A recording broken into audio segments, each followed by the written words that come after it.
Halo Besti, aku butuh bantuan kamu. Coba deskripsikan sifat masing-masing dari orang-orang yang ada di foto ini. Boleh banget, Besti. Hijab biru, terlihat kalem, ramah, dan mudah diajak bergaul.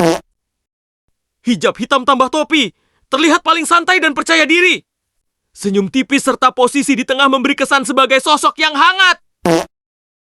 Hijab pink, terlihat lembut, rapi, dan manis. Ekspresinya memberi kesan tenang. Hijab krem muda, terlihat penyayang dan easy going. Senyumnya memberi kesan orang yang nyaman diajak berbincang. Hijab marun, terlihat ceria, ekspresif, dan fotogenik. Pose dan tatapannya memberi kesan percaya diri. Hijab coklat, terlihat observatif dan humoris. Cara pandangnya ke arah teman di sebelahnya memberi kesan suka memperhatikan. Kesan kelompok secara keseluruhan terlihat akrab, kompak, dan nyaman satu sama lain.